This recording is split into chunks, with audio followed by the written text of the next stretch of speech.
Number 2. Ayan ang number 2. Number 3. Ayan guys, number 3. Troubleshoot tayo ng ceiling fan. Number 1, hindi nag-react. And number 2, yeah, nag-spin konti lang. How about number 3? Ayan, naka number 3 na guys. So itong problem na to isosolve natin. Off natin, and then tanggalin natin ang power source. Okay, unplug. Tapos po natin i-isolate ang power supply. Tanggalin po natin itong nut na to. Kabilaan po to guys.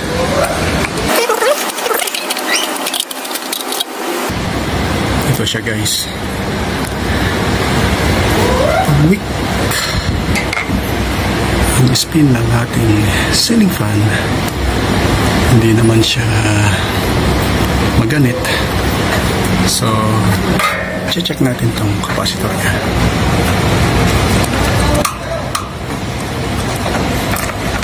Okay, next.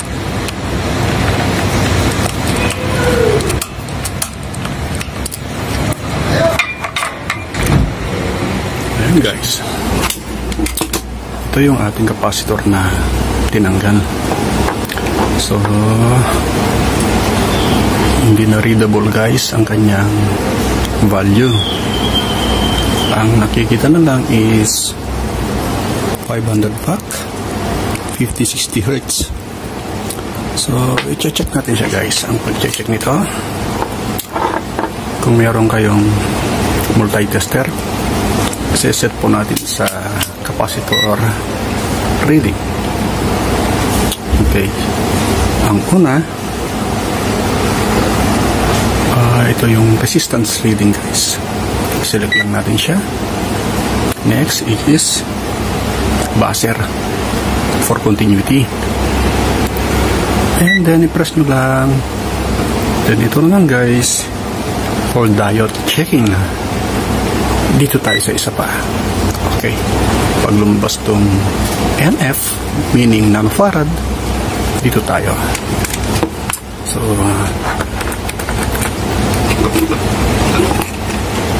red,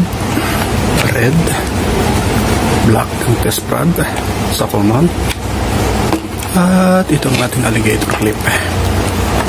I-read natin guys. Okay, and then yung isa. Okay, so ayan guys, 128 nanofarad na lang siya. So hindi na niya napapa-spin ang ating ceiling fan. Ngayon, dahil itong ceiling fan na to is malit lang kanyang motor, gagamitan natin ng 2UF.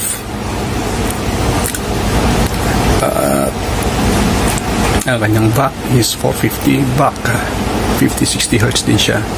So nabawasan lang ng 50 ang kanyang back. Okay, ito yung capacity ng electricity na kaya niyang i-store. So kung ma-encounter nyo ito guys, much better kung makabili ko yun ng 500 back. Okay, meron po kasi 250, and then 370.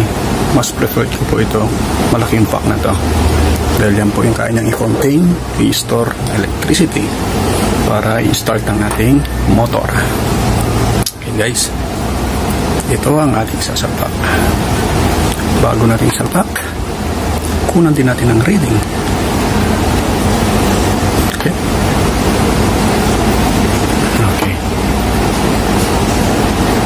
yan guys, meron tayong na-read na 1.8 UF. So malapit-lapit pa sa 2 UF. Pwede na to guys. Okay guys, kung sakaling wala kayong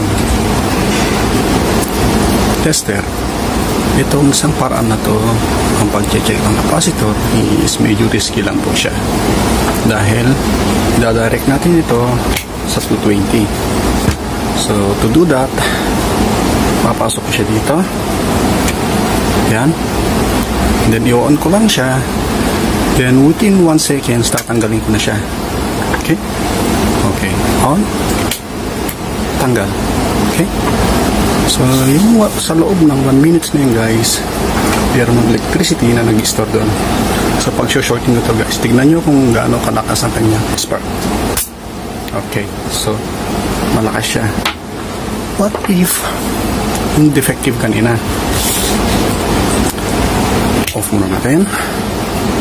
Pasok natin sa 220 volts AC plug.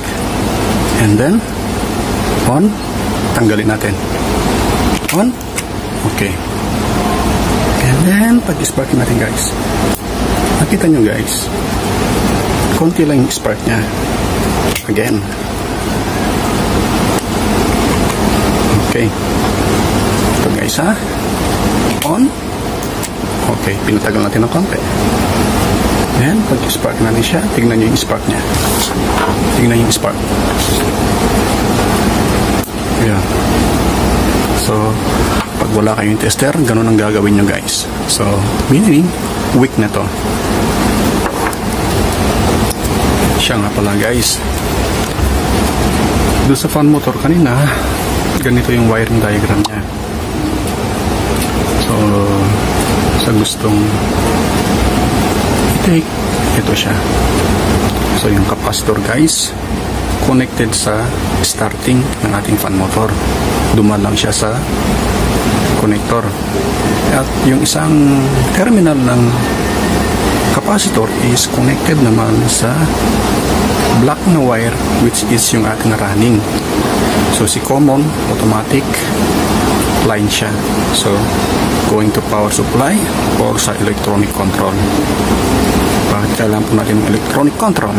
Dahil nandito po yung kanyang speed. Okay, electronic control. Ito yung knob. And then may selection siya na 0, 1, 2, 3, 4, 5. Okay, so ito pupunta siya rito. Okay? So, ganoon lang kadali guys.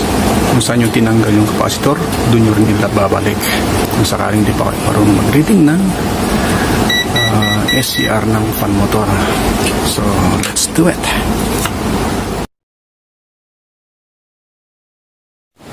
Okay guys, here. Tatap natin dito sa running.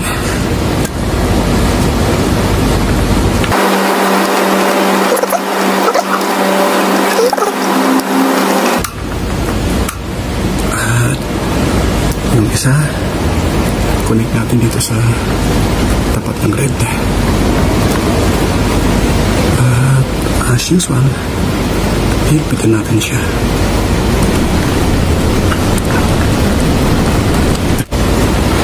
Pwede natin siyang iturin na dito.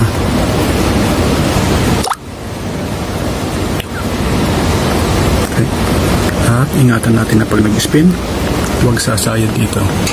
Okay. Siya, babalik natin yung cover. Balik natin ang cover. At yung isa naman,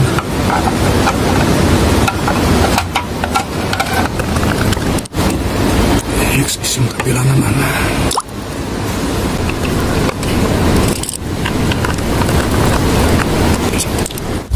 Balik natin ang power source. At i-on natin. Okay, ready to go. Yan guys, number 1. Number 2. Ayan ang number 2. Number 3. Ayan guys, number 3. So, that's all. Thank you and God bless.